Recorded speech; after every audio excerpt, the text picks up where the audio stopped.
Let's get started with 2 Kings chapter 11 in the King James Version. And when Athaliah, the mother of Ahaziah, saw that her son was dead, she arose and destroyed all the seed royal. But Jehosheba, the daughter of King Joram, sister of Ahaziah, took Joash, the son of Ahaziah, and stole him from among the king's sons, which were slain, and they hid him, even him and his nurse, in the bedchamber from Athaliah, or Athaliah, so that he was not slain. And he was with her hid in the house of the Lord 6 years. And Athaliah did reign over the land. Some pronounce her Athaliah, but I'm pronouncing her Athaliah. And the 7th year, Jehoiada sent and fetched the rulers over hundreds with the captains of the guard, and brought them to him into the house of the Lord, and made a covenant with them, and took an oath of them in the house of the Lord, and shewed them the king's son.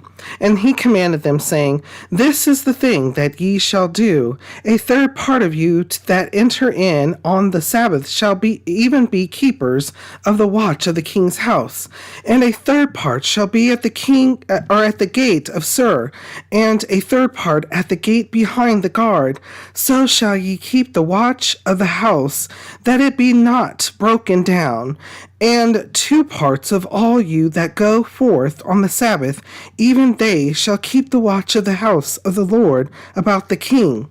And ye shall compass the king round about, every man with his weapons in his hand. And he that cometh within the ranges, let him be slain. And be ye with the king as he goeth out, and as he cometh in. And the captains over the hundreds did according to all things that Jehoiada the priest commanded. And they took every man his men that were to come in on the Sabbath, with them that should go out on the Sabbath, and came to Jehoiada the priest. And to the captains over hundreds did the priest give King David spears and shields that were in the temple of the Lord. And the guard stood, every man with his weapon in his hand, round about the king, from the right corner of the temple to the left corner of the temple, along by the altar and the temple. And he brought forth the king's son, and put the crown upon him, and gave him the testimony. And they made him king, and anointed him, and they clapped their hands, and said, God save the king. And when Athaliah heard the noise of the guard and of the people, she came to the people into the temple of the Lord.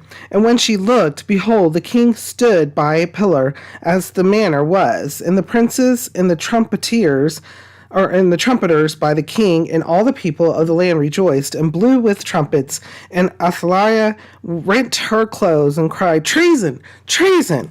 But Jehoiada the priest commanded the captains of the hundreds, the officers of the hosts, and said unto them, Have her forth without the ranges, and him that followeth her kill with the sword. For the priest had said, Let her not be slain in the house of the Lord.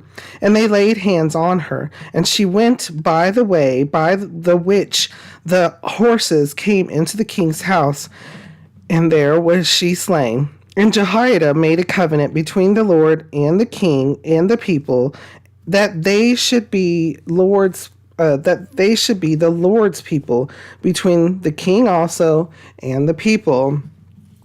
And all the people of the land went into the house of Baal, and brake it down, his altars and his images brake they in pieces thoroughly, and slew Mattan, the priest of Baal, before the altars. And the priests appointed officers over the house of the Lord. And he took the rulers over hundreds, and the captains, and the guard, and all the people of the land, and they brought down the king from the house of the Lord, and came by the way of the gate of the guard to the king's house. And he sat on the throne of the kings.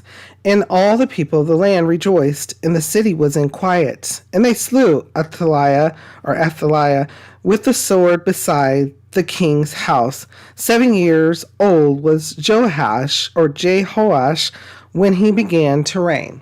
Okay, so there was a lot here, sermon upon sermon, including Athaliah or Athelia, or Athelia.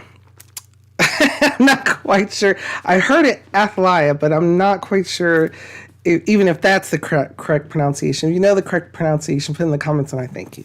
But in verse 17, listen to this. And Jehoiada made a covenant between the Lord and the king and the people that they should be the Lord's people, between the king also and the people. So during this time, this was the time of the kings of Judah and Israel, and in this case, this was a king had passed away, and the Athaliah reigned in the king's place.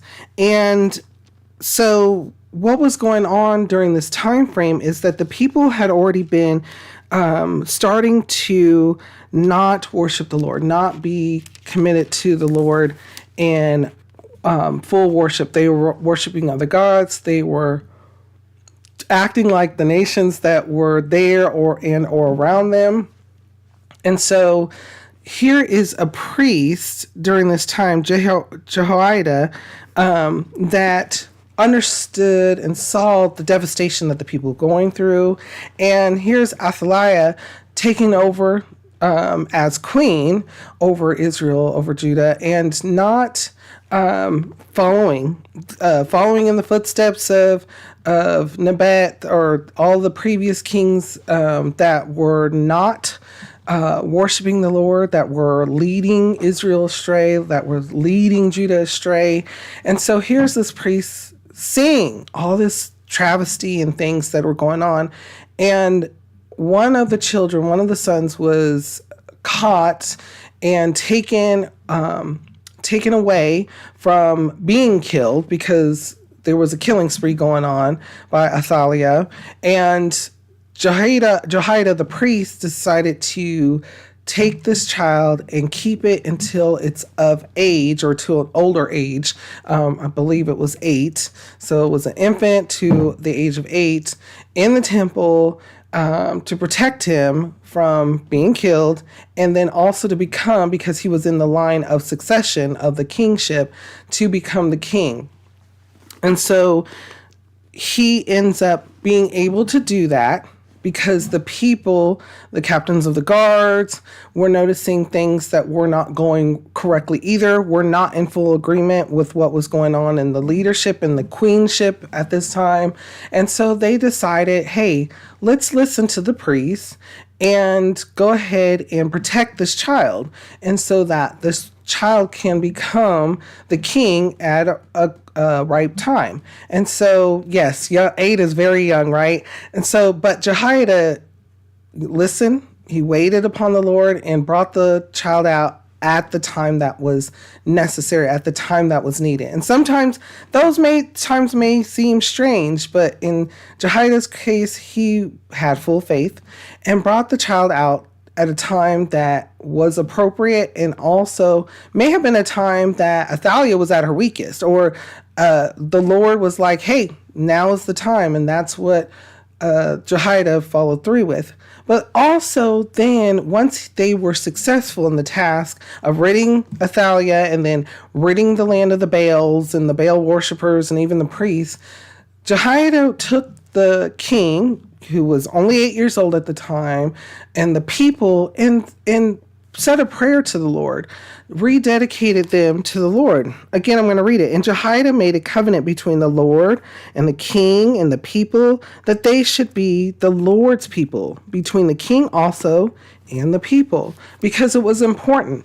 It was important for the leadership of the people to also be a person that is understanding of of having a relationship with the Lord, and understanding that the wisdom comes from the Lord, and that good judgment comes from the Lord. And so, bringing past to present, Even within our families, even within peer groups, understanding the importance of following the Lord and his guidance and seeking him and his guidance at all times and living in the Spirit and understanding the importance of that. Because even on a day-to-day basis, even when we are looked upon as a leader or peer, even in regards to a family, a pillar of a family member, I know you've heard of that, the pillar of the family, the backbone of the family, the backbone of the team, the backbone of the group.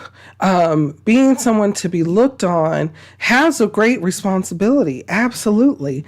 And with that responsibility comes actions and comes things that could happen. You could not live in the Spirit and lead people astray, or you can live in the Spirit and see the fruits of the Spirit, see the peace and the rest and the prosperity and the blessings of the Spirit. So one leads to devastation and destruction. The other leads to peace, rest, and comfort with our Lord. So with that, before we go on though, what kind of thoughts or feelings come to your mind when we read over this? How does it make you feel? And what does it make you think?